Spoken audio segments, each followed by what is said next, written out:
I'm fond of. There are two tragedies in life: not getting what you want and getting exactly what you want. Miss Morris is a woman who got exactly what she wanted. The testimony of every single person other than Miss Morris has indicated that she was spoiling for a fight. She was preparing for a fight. She took off her wig, she took off her earrings. She said, "You can get it." She's making threatening gestures. Every indication is that this was a woman who was prepared to do physical harm to my client, Miss Bell. And when somebody tells you something over and over again, you need to believe them.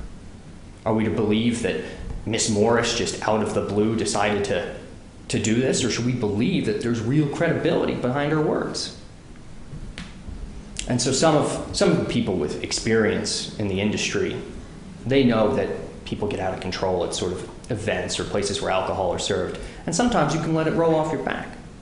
Miss Bell herself said, "I tried to let it roll off my back. I knew she was just being a troublemaker. I didn't want anything." But then what did she say?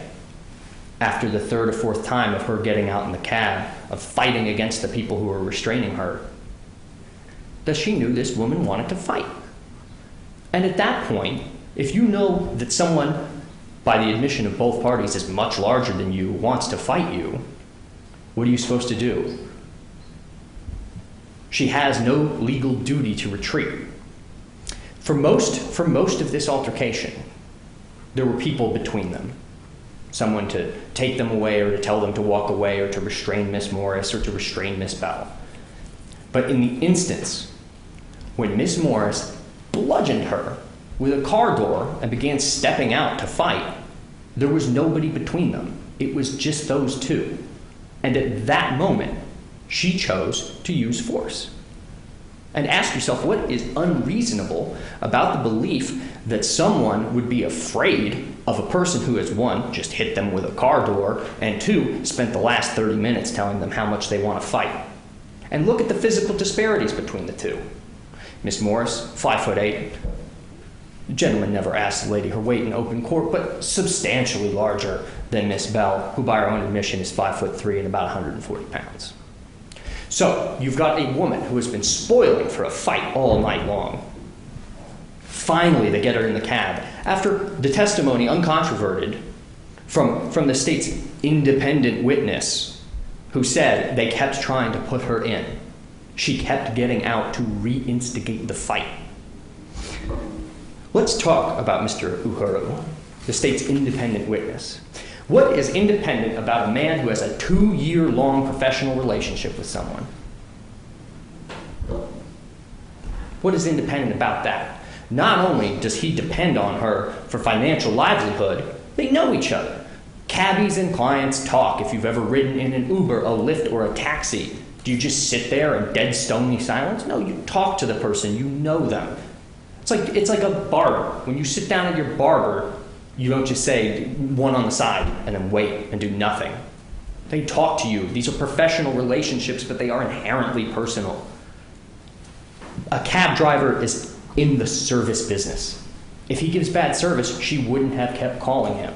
Remember, her own testimony, she called for him specifically. She referred to him as my cabbie. Speaking of witness credibility, let's talk about Miss Morris, the woman with the perfect memory. Perfect. In jury selection, if you remember, I asked you all, are you familiar with the mind-altering effects of alcohol? And all of you agreed that yes, you were familiar with the effects. Some of you have expressed that you worked in the service industry and you've seen the effects firsthand. A woman, by her own admission, had been drinking, and by the admission of every other eyewitness, had been drinking very heavily to the point of beyond intoxication, unable to be reasoned with. That's a choice word from the independent state witness, unable to be reasoned with. So a reasonable and prudent person gets hit with a door by someone they know is too drunk to reason and has expressed a desire to fight. What is she supposed to do, draft some peace accords? Would you like to sign this truce? No, that's not how it happens. Miss Bell was placed in fear of bodily harm by a woman who had threatened to fight her repeatedly and then bashed her with a door. We talked about self-defense, and many members of the panel talked about wanting to see who drew, for lack of a better word, who drew first blood, who struck first. There's one person who is in a professional relationship with a woman, a convicted felon who was too drunk to remember anything, who told you that she never took off her wig only to have the state's other witness tell you yes she did, followed by all 4 other witnesses saying yes, she took her wig off to prepare to fight. She also insisted that this squabble, when it finally popped off and turned physical, lasted 3 minutes. And she was very insistent on it lasting 3 minutes and her being a person with perfect memory. Just for fun, I'm going to count to 10. 1 Mississippi, 2 Mississippi, 3 Mississippi, 4 Mississippi, 5 Mississippi, 6 Mississippi, 7 Mississippi, 8 Mississippi, 9 Mississippi, 10 Mississippi. Now do that 18 times in a row, and that's how long she said this went on for with nobody breaking them up. Now remember, when it actually initiated, there are not other people around. The fight is happening now. It is mano a mano, for lack of a better word. But were people 180 seconds away? Could I have counted to 180 Mississippi in the time that this happened? That's a full round of boxing, 3 minutes.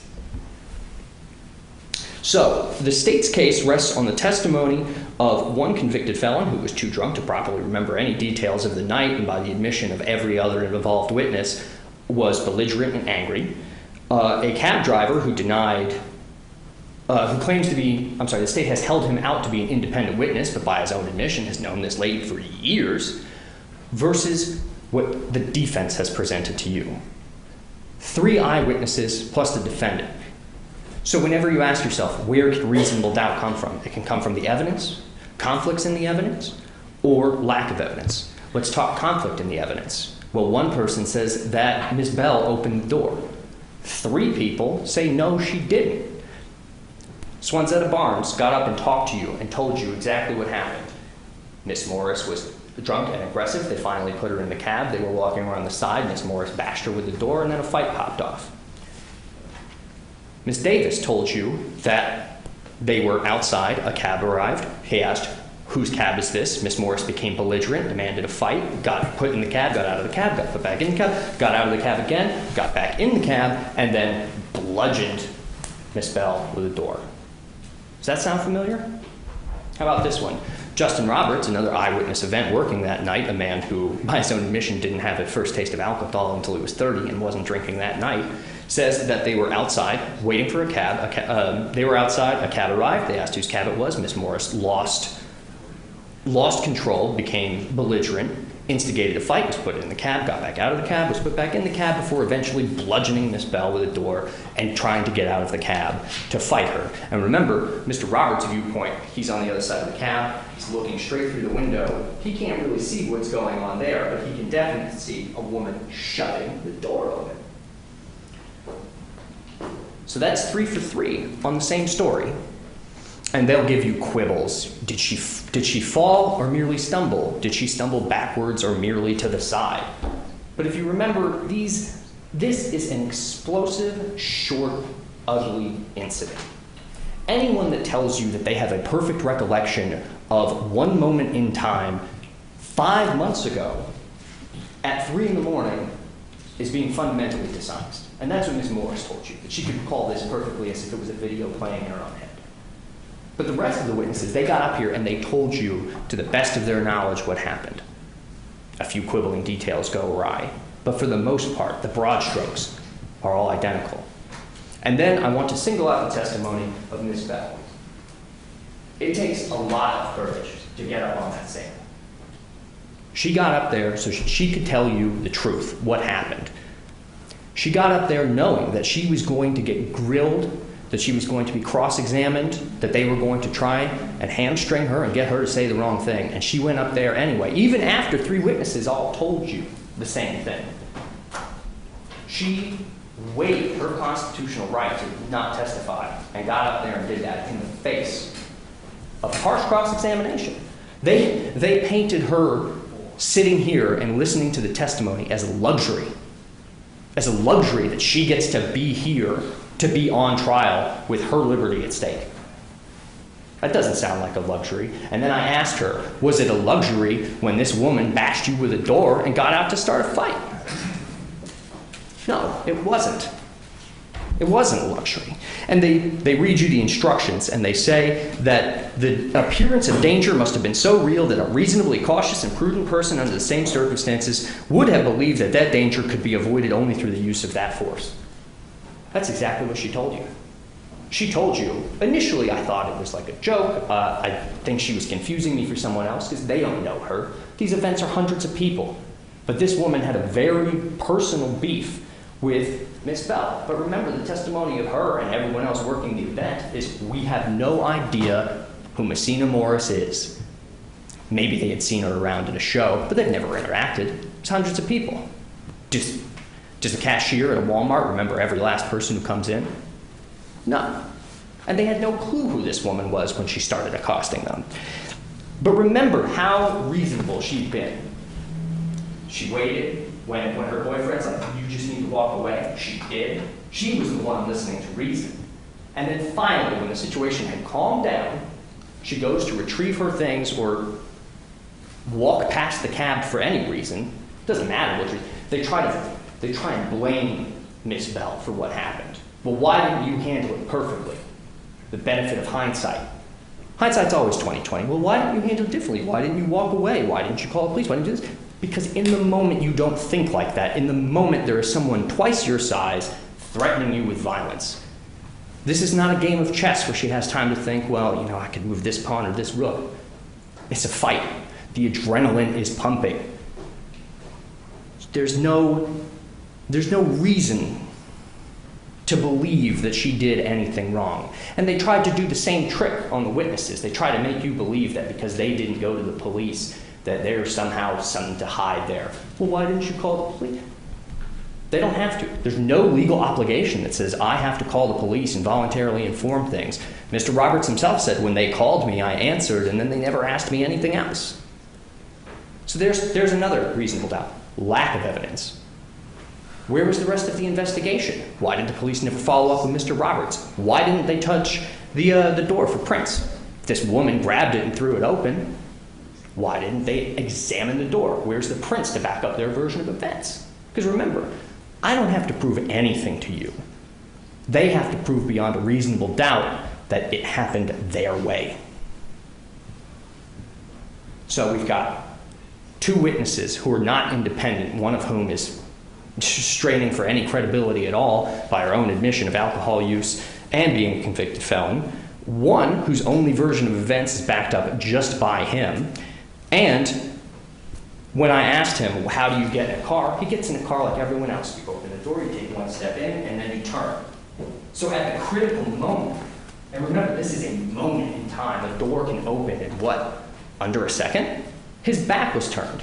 And if his memory is so clear and he can recall this so vividly, he wasn't even able to identify Miss Bell as the one who was there. When they asked, can you identify Miss Bell by an article of clothing? He goes, no, not really, I couldn't say. It was a while ago. But somehow 30 seconds earlier when he was describing the state's version of events, he's suddenly Rain Man with the recall. So Miss Bell is someone who has acted reasonably and prudently at every stage, but somehow it's ended up with her on trial. Even though by the admission of all of the other people who witnessed this, Miss Morris was flailing and shoving. She was committing batteries against the gentlemen who were kind enough to escort her away. And that's really what it comes down to. This is a one-issue case. It's not about identification or damages or what was done. The issue is, was Miss Bell justified in using self-defense? And we showed you, we put on witnesses. So remember they grilled the witnesses. Well, why didn't you go to the police? They don't have to. They came here today and they told you. They didn't tell the police, they didn't fill out statements, they didn't do this. They came here and told their stories directly to you in front of tough cross-examination from the state attorney's office. They could have done the easy way out, filled out a piece of paper and been on with their days, but they came. They came from Lakeland, they came from Dawson, Georgia, they came from Mariana, and they all came here to tell you the truth. And the truth of the matter is that Miss Bell was 100% justified in using force to defend herself.